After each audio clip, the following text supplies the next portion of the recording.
CRT ultra slim colour TV নতুন board লাগানোর সময় কয়েকটি বিষয় অবশ্যই খেয়াল রাখার দরকার, নতুবা আমাদের পিকচার টিউবটাও কেটে যেতে পারে EST ফ্রিকোয়েন্সি হাই হওয়ার জন্য, নতুবা আমাদের বোর্ডের প্রবলেম হয়ে যেতে পারে EST যে ইয়োগ আছে সেই ইয়োগের কানেকশান ভুল করার জন্য। ঠিক আছে, তা আমরা যখন দেখি যে ইয়োগ আমরা পাল্টাই, পুরোনোর ক্ষেত্রে কী হয় সাধারণত আমরা দেখো এখানে যে তারগুলো রয়েছে না, এই তারগুলির কালার প্রায় অনেক সময় একই হয়ে যায়। কারণ কি? কারণ এখানে যে ঝুল পড়ে বা নোংরা পড়ে তার জন্য। তাহলে আমাদের প্রথম কর্তব্য কি, আমরা কোন সেকশনটা সেটা চিনবো কী করে এবং কোনটার তার কী তার সবসময় খেয়াল রাখবে। হরিজেন্টাল ফ্রিকোয়েন্সি বেশি হওয়ার জন্য হরিজেন্টাল তারটা সবসময় জন্য মোটা থাকে। ঠিক আছে, যেমন এই ক্ষেত্রে দেখো এই হরিজেন্টাল তার এটা, কারণ এটা মোটা রয়েছে, তাহলে এটা সাপেক্ষে যেটা উঠবে সেটা হলো হরিজেন্টাল। বিশেষ যদি চেক করে দেখি কোনটা হরিজেন্টাল সেকশন হচ্ছে, দেখো কোনটা হচ্ছে দেখে নাও। মিটারে তোমার বাজাজটা ঠিক করো। ঠিক আছে, দাও। ওকে, দেখো এটা হলো হরিজেন্টাল। ঠিক আছে, তাহলে এই দুটো হলো হরিজেন্টাল, তাহলে এই দুটো হলো ভার্টিক্যাল। হরিজেন্টাল দুটো আমরা পেয়ে গেছি, তাহলে নতুন তার কানেকশান করো তুমি। এই যে নতুন তার আছে, নতুন তার দুটো আমরা কানেকশান করছি। কানেকশান করার পরে ফের ভিডিওটা আমি চালু করছি এবং পরের ধাপে বলছি। আমাদের ইয়োকের কয়েলের তারটি জোড়া হয়ে গেছে যথারীতি চেক করে নিয়ে। ঠিক আছে, এবার আমরা দেখছি কি না, আমাদের ইয়োকের সেকশানটা লাগাতে হবে। দেখো এখানে যে সেকশানটা করা থাকে ইয়োকের জন্য, এই যে সেকশানটা করা আছে দেখো একটু হালকা গ্যাপ রয়েছে, দেখো দুটোর মধ্যে একটু হালকা গ্যাপ রয়েছে, দেখো আছে দুটোর মাঝখানে যে হালকা গ্যাপ রয়েছে। ঠিক আছে, এই গ্যাপটা রয়েছে। এর ক্ষেত্রে দেখো এখানে একটা গ্যাপ রয়েছে, এই ধরো দিলাম, দিয়ে দেখো একটা গ্যাপ রয়েছে। ঠিক আছে, এই গ্যাপটা আমাদের ওখানেও কমপ্লিট করতে হবে। ঠিক আছে, ধরো এবার আমরা লাগাচ্ছি, দেখো কেউ লাগাচ্ছি, এই দিচ্ছি, এই দিলাম। ওকে, আর একটা দেখো এই এক্সট্রা রয়েছে, সেটা হলো এই লাল তারটা। ঠিক আছে, এই লাল তারটা আমরা এরকম যথারীতি দিয়ে দিলাম।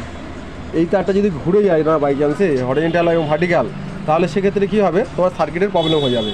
কিন্তু কালার টিভির ক্ষেত্রে কী করেছে, এমন একটাভাবে সিস্টেম করেছে যে একটা গ্যাপ তৈরি করে দিয়েছে, যার জন্য তুমি সকেটটাকে উল্টো লাগালে লাগবে না, বা তুমি যদি সকেটটাকে ভুল লাগাও সেক্ষেত্রেও লাগবে না। ঠিক আছে, এরপর দেখো আমাদের এখানে যথারীতি দিয়েছে, এখানে দেখো একটা টিউনার থাকতো এবং সফিলটা থাকতো। এখন যদি কেবিল লাইন নেই, এই জন্য এটা কোম্পানি এখন থেকে দিচ্ছে না। ঠিক আছে, তাহলে আমাদের কী হয়, এখন সবই এবিতে চলে। ওকে, আর আমাদের দেখো এখানে দেওয়া আছে যে পোর্শনগুলো সবসময় মনে করবে যেখানে ফিউজ থাকে না সেখানে এসি ইনপুট হয়। তাহলে এখানে ফিউজ কোথায় আছে আমরা দেখি, এই দেখো ফিউজ আছে, এই ফিউজ দেখা যাচ্ছে। ওকে, দেখো এই ফিউজ আছে। তাহলে আমার এসি লাইনটা কোথায় দেখো, ফিউজ মানে আমার এসি লাইনটা হচ্ছে এইটা। ঠিক আছে, এটা হলো এসি লাইন, তাহলে এসি ইনপুট করছি। আর আমাদের এই হলো পিটিসিটা এখানে কী কাজ করে দেখো, পিটিসি পয়েন্ট এটা। এই যে দেখো ডিগোজিং কয়েল আছে চারদিকে। আমাদের কালার টিভি চালু হওয়ার আগে আমাদের এখানে একটা মানে ডিম্যাগনেটের সৃষ্টি করে, অর্থাৎ এখানে যে কালারটা থাকে না, সেই কালারটা ওগুলো যদি এক জায়গায় হয়ে থাকে সেগুলোকে ছড়িয়ে ফেলে দেয়, অর্থাৎ কালার প্যাঁচ আসতে দেয় না। এক কথা যেটাকে বলা হয় কালার প্যাঁচ আসতে দেয় না। ঠিক আছে, কে করে সেটা, এই পিটিসি এবং এই ডিগোজিং কয়েল। ঠিক আছে, আর এখানে আমাদের যেটা আছে এসি কারেন্ট। ওকে, আর দেখো এখানে আর যে পোর্শন আছে সাউন্ডের জন্য দিয়েছে, এখানে সাউন্ডের জন্য একটা দিয়েছে। ওকে, এটা সাউন্ডের জন্য দিয়েছে, যেটা তুমি সাউন্ড সেকশানে চলে গিয়েছে। ওকে, আর এখানে যেটা আছে দেখো, এটা আমাদের হচ্ছে কি সেন্সর লাইন এবং এটা প্যানেল লাইন। এ করা কানেকশান তুমি করার পরে এবার যদি দেখছো কোনো রকমের ছবি ছোটো হচ্ছে বা বড় হচ্ছে, সেটা তুমি রিমোটের সার্ভিস মুড থেকে করতে পারবে। সেটা কীভাবে করতে হবে আমরা সেটা চালু করার পরেই তোমাদেরকে দেখাচ্ছি।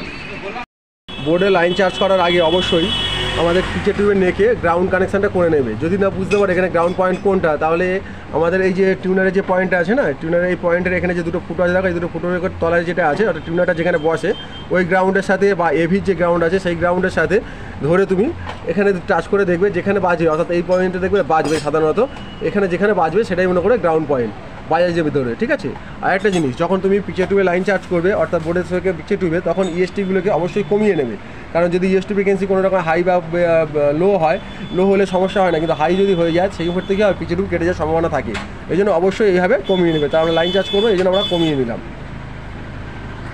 আমাদের নতুন বোর্ড ফিটিংস হয়ে গেছে, আমাদের বিশুবাবু ফিটিংস করেছে, বিশুবাবু ফিটিংস হয়েছে, কমপ্লিট করতে পেরেছো। ওকে, মোটামুটি নতুন হাতে যতটা করেছে ভালো করেছে।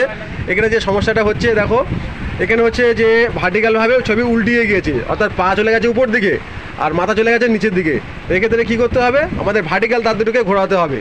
ভালো করে শোনো, ভার্টিক্যাল তার দুটোকে ঘোরাতে হবে, হরিজেন্টাল ভার্টিক্যাল নয়। ভার্টিক্যাল তার দুটো ঘুরিয়ে দিলে কী হবে, ফের ছবি সোজা হয়ে যাবে। তারপরে যদি দেখছো ছবি হালকা ছোটো লাগছে বা বড় লাগছে, সেক্ষেত্রে কী হবে, এই দেখো রিমোট আছে, রিমোটের এখানে দেখো একটা ফুটো আছে, এখানে তুমি সেফটি পিন বা কোনো রেজিস্ট্যান্সের পিছন দিয়ে সার্ভিস মোডে যাবে, সার্ভিস মোড থেকে ভার্টিক্যাল সেকশনে ঢুকবে, ভার্টিক্যাল সেকশনে ঢুকলে সেখান থেকে তুমি বাড়াতে কমাতে পারবে। আবার যদি মনে করো যে কালার কম বেশি হচ্ছে তাহলে সেক্ষেত্রে ব্রাইটনেসের জন্য মেনুতে চলে যাবে। আবার যদি মনে করো যে পিছুটিউবের রেড বা গ্রিন বা ব্লুর ক্যাথোডের ভোল্টেজ বাড়াবে, সেক্ষেত্রে তুমি এই সার্ভিস মোড থেকে করতে পারবে। ঠিক আছে, এছাড়া অন্যান্য রিপেয়ারিংয়ের ক্ষেত্রে তোমাদেরকে ভিডিও ছাড়ছি যাতে সহজে তোমরা খুব তাড়াতাড়ি রিপেয়ারিং করতে পারো।